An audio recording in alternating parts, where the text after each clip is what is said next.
Capítulo 17. Os inimigos gêmeos da nossa felicidade, o temor e a preocupação. Todos os dias escrevia os meus desgostos e canseiras. Alguns anos depois, ao relembrar as minhas amarguras passadas, reli sorrindo o que escrevera, chorando. A preocupação é a mais popular das formas do suicídio. Os deuses que adoramos gravam-nos nos rostos o seu nome. Uma vez, um mago teve tanta pena de um ratinho sempre apavorado com a ideia de cair nas garras do gato que o transformou em gato. Mas o novo gato começou a ter medo do cão e o feiticeiro mudou-o em cão. O cão tornou-se medroso do tigre e o mago em tigre o transformou ainda. Mas as preocupações não findaram. Agora o tigre temia constantemente o caçador. Aborrecido, o mago fê-lo voltar a ratinho e disse-lhe: já que tu tens nervos de rato, é-me impossível auxiliar-te com a forma de um animal mais nobre. Abundam as pessoas incapazes de libertar de terrores o espírito. Quando pobres, imaginam que a riqueza e a saúde os libertariam de receios e preocupações. Julgam que, se tivessem isto ou aquilo, se o seu meio fosse diferente, podiam livrar-se da inquietação e de toda a sua família de vampiros. Mas quando obtêm o que desejavam, o mesmo velho inimigo persegue-os sempre, embora sob forma diferente. Os maiores inimigos da felicidade são o temor e a preocupação. Em toda parte e sempre são a maldição verdadeira. Sem aqueles dois destruidores de alegria, poderíamos vencer melhor as dificuldades que encontramos na vida, suportar melhor os infortúnios ou os desastres que nos acontecem. O temor é bem um velho inimigo, e o seu detestado cúmplice é a preocupação. O temor tem existido sempre, mas a preocupação é uma doença do nosso tempo. No orgulho da nossa civilização, sentimos pena do bárbaro que julgamos ridículo por viver sempre dominado pelo terror dos seus deuses cruéis. E afinal, temos demônios torturantes diante dos quais as almas tremem e as forças desfalecem. Conheço um homem digno da maior estima, cuja vida foi constantemente embaraçada pelo temor, que o prejudicou imensamente na sua carreira. Combateu contra ele desesperadamente, mas só há pouco compreendeu que o poderia neutralizar com uma sugestão mental oposta. Declarou que o temor lhe estorvou desde a infância a expansão de ser, comprometendo todas as suas empresas, impedindo-lhe êxitos que tinha consciência de merecer. Logo que aprendeu a neutralizar o grande destruidor da sua paz, da sua felicidade e do seu êxito, mudou completamente a sua atitude mental.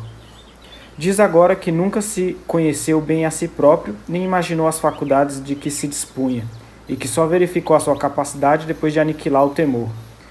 Da destruição do seu inimigo, resultou um maravilhoso ressurgimento de todo o seu ser. Era fraco, tímido, indeciso, medroso, e tornou-se forte, vigoroso, confiante. As suas faculdades latentes desenvolveram-se, ampliou-se-lhe extraordinariamente o poder mental. Pode agora fazer num mês e sem esforço o que antigamente lhe exigia um ano.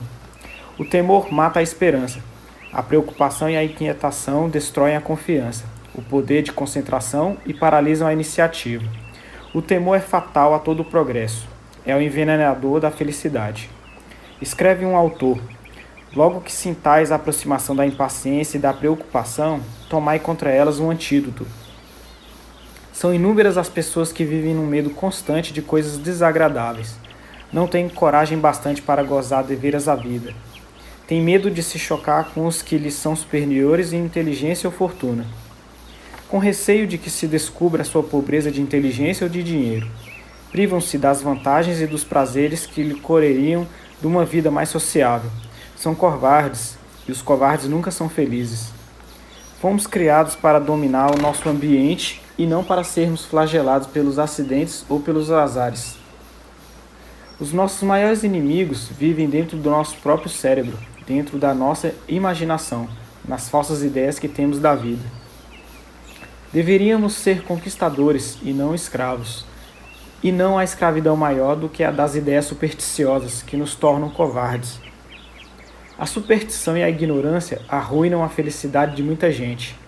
Há quem julgue que a superstição não prejudica e, contudo, é sempre nocivo tudo o que convence um homem de que é um joguete das circunstâncias, de que está à mercê de sinais e símbolos, de que há no mundo um poder oposto ao onipotente, qualquer coisa que trabalha e tenta lesar os seres mortais.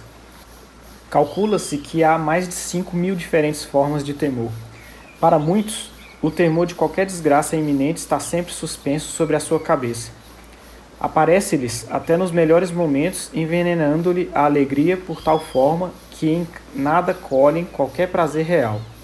Esse espectro é um inimigo que os persegue até quando estão à mesa. Outros destroem a sua felicidade com o medo das doenças, sentem os sintomas das doenças que julgam ter. E este temor contínuo emagrece-os, deprime-lhes a resistência, alenta e desenvolve a tendência mórbida ou a tara hereditária que pode existir latente. E talvez nunca despertasse sem essa autossugestão perniciosa. O medo atua sobre a circulação do sangue, diluindo todas as secreções, paralisa o sistema nervoso, encanece os cabelos, enruga as faces e enfraquece o passo. Tudo quanto nos deprime e mortifica, tudo quanto nos perturba ou preocupa, todos os estados de receio e ansiedade fazem contrar vasos sanguíneos impedindo a livre circulação do sangue. Pelo contrário, tudo que nos torna felizes e nos proporciona emoções alegres alivia os vasos capilares e favorece a circulação do sangue. As crianças que vivem numa atmosfera de temor sofrem no seu desenvolvimento, que não se realiza naturalmente.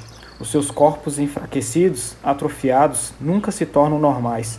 Têm os vasos sanguíneos mais pequenos, a circulação mais lenta, o coração mais fraco. O temor esgota as próprias fontes da vida, ao passo que o amor, que expunge o medo, produz o efeito oposto.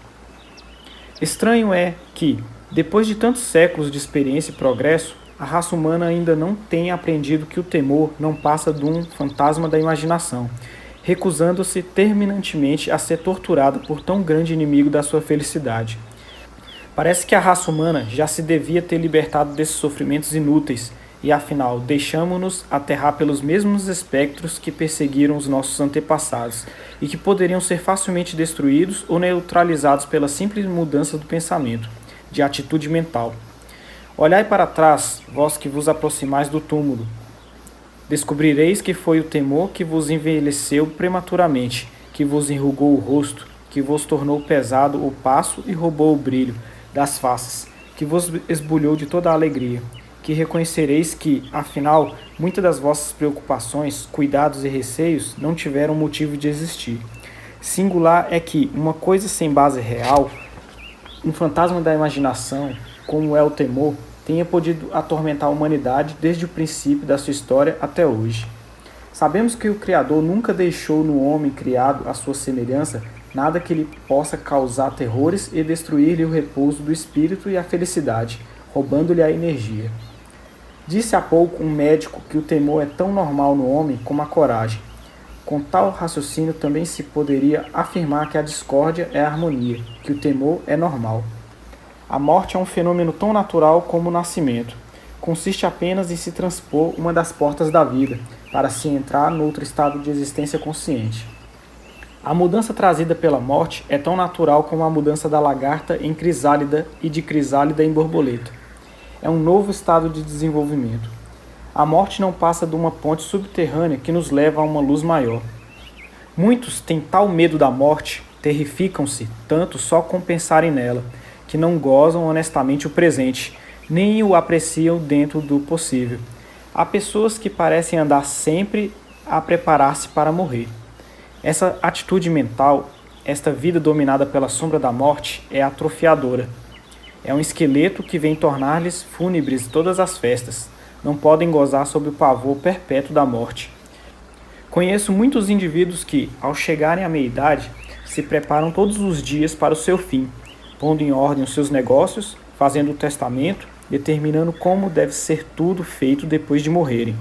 Falam constantemente da morte, fazendo-a surgir todos os dias aos olhos da família como um permanente filme. Pensa-se refletidamente no mal que pode fazer a uma criança o ser educada nessa atmosfera de pavor perpétuo da morte, a ponto de ter medo de se deitar à noite. Que sabe a criança da morte? Ela não pode compreender o que para ela significa apenas terror. Penso que a imagem da morte, impressa em espíritos infantis, quando a imaginação tem tanta atividade pelos pais, é a causa de inúmeros sofrimentos e tem afastado muitas pessoas do seu Criador. Há, sem dúvida, qualquer coisa incompatível entre a ideia do terno amor de Deus que tentamos inspirar aos nossos filhos e a horrível ideia da morte, que também lhes insinua como derivada de Deus. Não podem aliar-se as duas coisas e a criança não pode experimentar por um ser responsável por morte tão revoltante o mesmo terno amor que se dedica a um pai todo bondade. Durante séculos, muitos cristãos viveram como condenados à morte num prazo mais ou menos longo.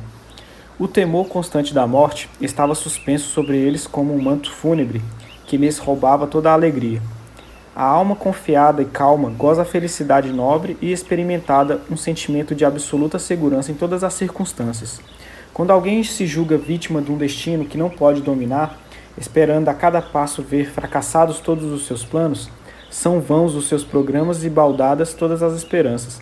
Numa palavra, quando não tem nenhuma certeza do futuro resultado dos seus esforços, não pode ter essa solidez de caráter, essa força paciente e resistente que são o alicerce de toda a vida nobre.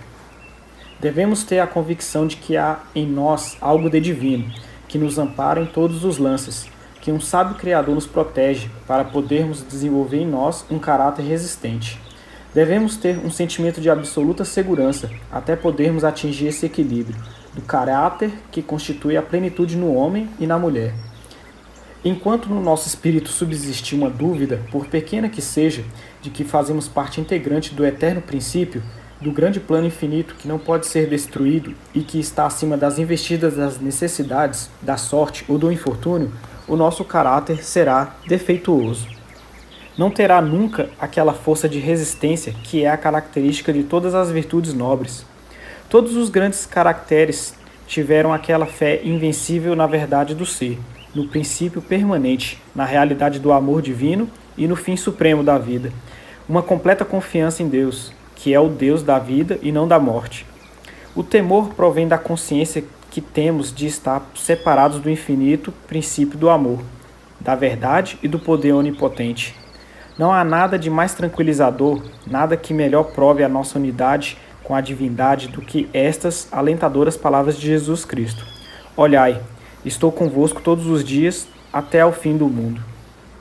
Parece que os escritores da Bíblia, principalmente o salmista, se esforçaram por fornecer remédios para todos os males humanos. Todo temor repousa no fato de que o medroso tem a consciência de estar separado da força infinita, do socorro infinito, e, quando chega a compreender a comunhão espiritual com o poder que o criou e que o ampara, quando encontra a paz que excede todos os conhecimentos, sente-se feliz e tranquilo. Depois de ter sentido este poder e de ter prelibado as suas infinitas bênçãos, nunca mais terá temores nem preocupações. O temor que sentimos está sempre em proporção com o sentimento da nossa fraqueza ou da nossa incapacidade, para nos protegermos a nós mesmos contra o que nos aterroriza.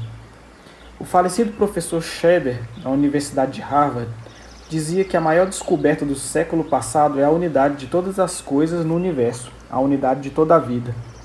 Haverá uma nova interpretação da vida quando compreendermos a união do nosso espírito com o princípio criador, que mantém o universo. A ideia de haver só um princípio que tudo governa, uma vida, uma verdade, uma realidade, e que esse poder é divino e benéfico, e que vivemos numa grande corrente que se dirige para Deus, para o céu, é uma das crenças mais inspiradoras, mais fortes, mais próprias para expungir do espírito humano qualquer temor.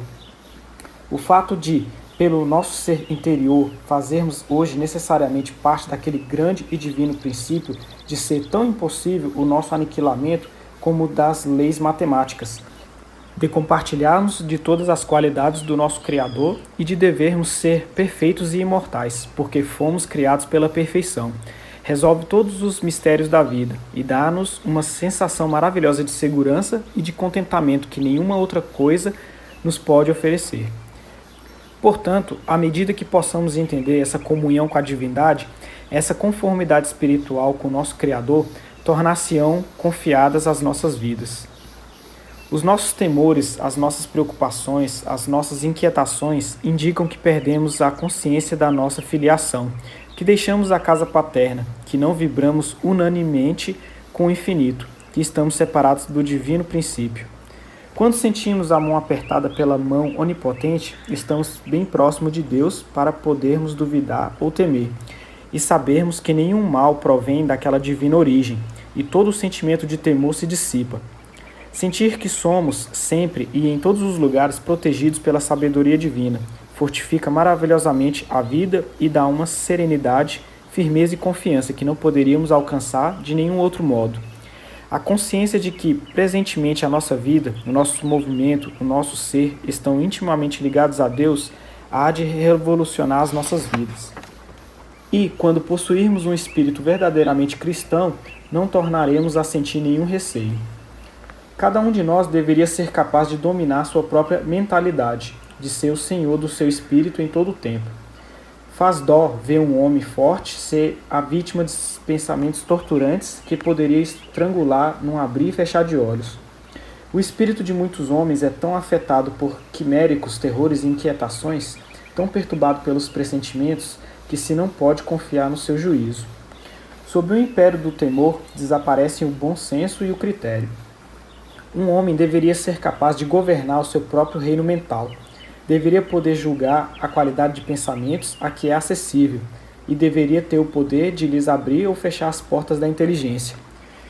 Mas, quando olhamos para o nosso passado e verificamos as perturbações, os estragos que o temor e as canseiras produziram nas nossas digestões, nas nossas funções corporais e nos nossos nervos, e o mal que nos causaram nas relações da nossa vida cotidiana, ficamos profundamente impressionados com a sua desastrosa influência. Todos os anos morrem milhares de pessoas, vítimas de depressão mental, de esperanças falidas, de ambições fracassadas, de queixa prematura. Ainda não aprendemos que o pesar, a ansiedade e o temor são os mais cruéis inimigos da vida humana e deviam ser combatidos como verdadeiras pragas. Sem alegria não pode haver nenhuma ação física, mental ou moral de verdadeiro valor, porque a alegria é a atmosfera normal do nosso ser. É admirável conservar uma disposição física, mental e moral, que não consista que os gérmenes da preocupação, ansiedade e receio se infiltrem em nós. A nossa força de resistência devia ser tão grande que tais inimigos nunca pudessem invadir-nos, o espírito e o corpo. Encontrei há pouco uma boa máxima que muito me impressionou. Se, quando sois miseráveis, não podeis ser felizes, nunca o podereis ser. Quem tal escreveu pensada de certo que o homem, vítima de seu humor e que não há senhor de si próprio e dos seus pensamentos, não pode ser senhor da sua felicidade. Ele não poderá dizer-vos e será feliz ou não, porque não sabe nunca a natureza dos seus sentimentos. Muitos doutores poderiam atestar que o uso crescente dos narcóticos se deve à inveterada fraqueza das vítimas do receio e da ansiedade. A preocupação que reina atualmente se deve ao aumento alarmante do uso de drogas. É deplorável que um grande número de remédios, considerados como específicos para todos os males, se possam adquirir tão facilmente nas farmácias. Todos os preparados que contêm morfina, cocaína e álcool, principalmente os remédios contra a dor de cabeça, são perigosíssimos nas mãos de pessoas ignorantes e dão muitas vezes resultados trágicos. É tão fácil obter esses preparados perigosos que as vítimas da preocupação cedem à tentação de procurar neles o alívio. O hábito de tomar drogas é um dos mais tristes sintomas do nosso tempo. Os remédios são tão bem apresentados e portáteis, tão fáceis de tomar, que se torna cada vez maior o perigo de se abusar deles. O uso tão vulgarizado de calmantes de nervos indica a espécie da vida que temos. A tendência para tomar drogas depende da tensão anormal com que combatemos nas lutas da vida. Trazemos os nervos continuamente sobrecarregados, não sabemos achar tempo de descanso e de distração. E, todavia, urge conservar a capacidade de gozar e encontrarmos a felicidade. Por isso, muitas pessoas tomam estimulantes e narcóticos à busca da felicidade física. Recorrem às drogas para fugirem às misérias da vida e para procurarem os gozos que os seus espíritos deprimidos e os seus sentidos embotados ainda podem encontrar na vida. Quando Francis Willard estudou os efeitos da intemperança nas classes laboriosas do nosso país, escreveu: "São pobres porque bebem", mas logo inverteu os termos e disse: "Bebem porque são pobres". Notai o operário vulgar, vítima da gigantesca indústria do aço em Pittsburgh. Tem de trabalhar como um escravo todo dia até parte da noite. Dispõe de poucas horas livres. Não podemos censurá-lo se preocupar durante esse curto espaço de tempo. Sensações que lhe modifiquem um pouco a monotonia da sua vida cotidiana, abrindo-lhe o nirvana, em que adormeçam seus nervos e o corpo tão fatigados. Se não o fizesse, enlouquecia ou suicidar-se-ia. Tal é a lei da natureza. E como é que um homem que só conhece a fadiga do corpo e do espírito havia de poder reconhecer e procurar, durante breves horas de descanso, a verdadeira felicidade da vida?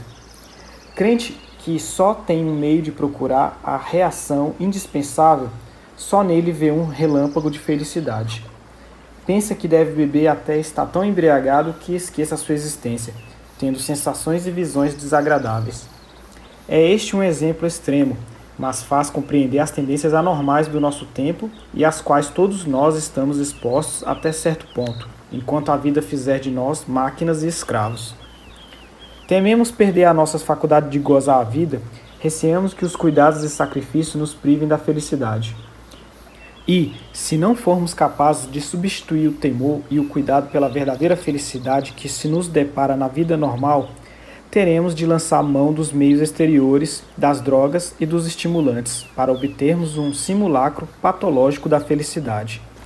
Antigamente, recorria-se pouco a esses meios fictícios de chicotear os nervos fatigados e o cérebro fraco, porque se pedia auxílio aos meios naturais. Hoje, vêem-se constantemente os homens recorrer às bebidas alcoólicas ou ao abuso do tabaco. Os homens de negócios obrigam continuamente o seu sistema nervoso e o seu cérebro a fornecer um trabalho intenso e servem-se de meios artificiais até esgotarem todas as suas reservas. Depois, ao vir-lhes a doença, não podem resistir-lhe. A preocupação e o receio são a principal origem da intemperança. Tudo o que pode dissipar os cuidados, libertar da opressão, das inquietações e do temor, tudo o que pode proporcionar repouso ao espírito é o que procura uma multidão agitada, angustiada e ansiosa. Milhões de homens que se acotovelam constantemente nos cafés fazem-no por julgarem que a bebida lhes dará um alívio momentâneo a tudo o que os perturba, ficando depois em melhores condições para trabalhar. Poucos veem o abismo a que os levarão depressa os licores, o tabaco, o café e as drogas. Não compreendem que a excitação tem de ser seguida de uma reação fatal. Ignoram que o álcool paralisa momentaneamente os nervos das paredes dos vasos sanguíneos do cérebro, que assim retém maior quantidade de sangue, e que essa congestão temporária e ilusoriamente parece a atividade mais intensa do cérebro, é seguida sempre de uma depressão mental. Tudo isso prova mais fresantemente a nossa natural precisão de felicidade e a funesta influência do temor e do cuidado. Porque é que a maior parte dos que têm uma posição boa no mundo são tão pouco felizes. É porque não sabemos encontrar em nós mesmos o poder de que verdadeiramente depende a nossa felicidade. É singular que o homem procure fora de si o auxílio que reside em si próprio. E logo que o homem depende de um auxílio exterior, separa-se da origem do poder, rompe o cabo divino, desliga o trolley e deixa de estar em contato com a divina corrente. Ele tenta, sem ver a sua natureza superior, pôr o seu carro em movimento. Tem dentro de si todo o mecanismo preciso para acionar a sua máquina humana. Mas, para se receber a energia divina, é preciso pôr o trolley da fé e da verdade em contato com a corrente divina. É uma ofensa para o nosso Criador deixarmos-nos dominar pela preocupação, pela angústia, pela ansiedade. Se estivéssemos em contato com o divino poder, estaríamos serenos e equilibrados. Cumpre-nos tanto expulsar todos os inimigos da nossa saúde e da nossa felicidade, como os ladrões que queiram assaltar-nos a casa. O cuidado e a inquietação não têm mais direito de nos entenebrecer a vida dos que as feras que viverem nas nossas residências. Uns e outros estão fora do seu lugar. A harmonia é tão normal para o homem, criado por Deus, como o é para a música. Livrai-vos de ter canseiras, conservai-vos alegres e não vos atormenteis. Estes conselhos, frequentes no médico que trata carinhosamente dos seus doentes, provam que os médicos acreditam na influência fatal que os cuidados e a tristeza exercem sobre a saúde. Consideram-nos como maldições. O cuidado envenena o sangue, prejudica a nutrição. O sangue envenenado envenena o pensamento e obsta a todo o progresso mental. Um dia de cuidados fatiga mais do que uma semana de trabalho. Os cuidados desorganizam todo o nosso ser. O trabalho mantém-no em boa saúde e equilíbrio. Muitos trabalhadores honestos, bem-intencionados e ativos sofrem preocupações durante a noite. É uma injustiça revoltante que sejam infelizes aqueles filhos de Deus que se esforçam por cumprir o melhor possível a sua missão no mundo e por o tornar melhor para se viver nele. Uma vida digna e útil dá direito ao gozo da felicidade. Um eminente clérigo inglês dizia: "Estabeleci como regra da minha vida não pensar em coisas desagradáveis depois das 9 horas da noite." Escreve um célebre pregador. Cada momento de canseira enfraquece a alma, desarmando-a para o combate cotidiano. A canseira é uma enfermidade, não encerra a menor virtude. É uma miopia espiritual, um mau hábito de olhar para as pequenas coisas, enxergando-lhes o valor. A canseira é uma espécie de loucura. Classificaríamos de imediato o homem que tomasse todos os dias uma dose de veneno para fortificar a saúde. Não menos equilibrado é quem, desejando conquistar a felicidade, conserva o hábito de alimentar canseiras. Equivale a caminhar para o sul em busca do norte, ou a descer a um subterrâneo para contemplar o arco-íris. É paralisar a força que nos permitiria afastar o mal. Quem pensaria isso de um homem que, ameaçado de insolvência, fosse ao banco buscar as últimas reservas do seu ativo para as atirar pela janela fora, ou para as esbanjar alucinadamente? Pois procede com maior loucura quem constantemente alimenta cuidados. O vosso poder cerebral, a vossa energia, as vossas capacidades são o capital com que deveis enfrentar a vida. E, todavia, cada noite de insônia, cada momento de inquietação, de agitação e de tensão nervosa, dissipa-vos o vosso precioso capital. Tornai-vos desgraçados a vós e àqueles que vivem convosco, destruindo a felicidade do vosso lar, suicidando-vos, roubando a vós próprios meses e anos de vida. Quereis depender sempre das coisas exteriores, para assegurardes o repouso do espírito, o conforto, a felicidade, o êxito. Mas tudo isso está sujeito a contingências, e pondo nelas a vossa confiança. Arriscai-vos a perder tudo que a vida poderia oferecer-vos. A vida deve ter alguma coisa fora do alcance de um acidente, da possibilidade de se ficar vencido pelo acaso. Imaginai um homem capaz de dirigir centos ou milhares de empregados numa grande empresa. Um homem de excepcional valor, nascido para realizar grandes planos, num estado de indecisão durante dias, como eu conheci um negociante, vencido pelo temor, preso dos demônios mentais que deveria sufocar em poucos minutos. Um homem tem um direito inalienável ao êxito e à felicidade. Os filhos de Deus não são vítimas do azar, não são joguetes de um cruel destino. São nossas a coragem e a alegria, e constituem a nossa segurança e defesa. Não há pior demônio do que o tirano da canseira, mas só nos pode atormentar se nos lhe permitirmos. É verdade que há acontecimentos que caem sobre nós inesperadamente, há certos estados físicos que nem podemos prever nem impedir. Mas, logo que tenhamos a consciência da nossa situação, podemos dominar as circunstâncias. Podemos transformar em felicidade a mais dolorosa experiência. Não há maior alegria do que vencer a angústia e a amargura. Em tal vitória, encontramos maior felicidade do que a melhor que pudéssemos sonhar. Nós somos hoje forçados a vencer a preocupação, mas o cuidado leva-nos à antiga luta com o receio. O temor tem de ser afugentado. Contudo, nessa luta prolongada não conseguimos destruir a sua cidadela, expulsá-lo de seu reduto. Continua a aterrar-nos esse velho inimigo da raça, que nos rouba a felicidade e a energia, a nossa faculdade de produzir, que nos torna covardes, obcecados pela canseira, pela inquietação, pela inveja e pelo sentimento da nossa fraqueza. Urge convencermos-nos de que ele não pode ser desalojado por ataque isolado, embora violento. Devemos convidar outrem, desconhecido dele e mais forte do que ele, a vir combatê-lo. Assim como o temor nos assola a imaginação, assim também aquele recém-vindo deve absorver todos os nossos pensamentos e sentimentos, até que empolgue o poder que deixamos muito tempo nas mãos do temor. Será o antídoto do temor. O seu nome é a fé. Depois de darmos plenos poderes à fé, veremos cair do seu trono o temor. Não podemos desalojá-lo à força, mas, a pouco e pouco, ser-nos-á possível pô-lo de lado, para dar o lugar a um Senhor mais poderoso do que ele, e que dominará inteiramente o nosso espírito. E, quando o temor nos deixar, abandonar-nos-ão todas as canseiras e ficaremos assim livres dos dois inimigos gêmeos da nossa felicidade.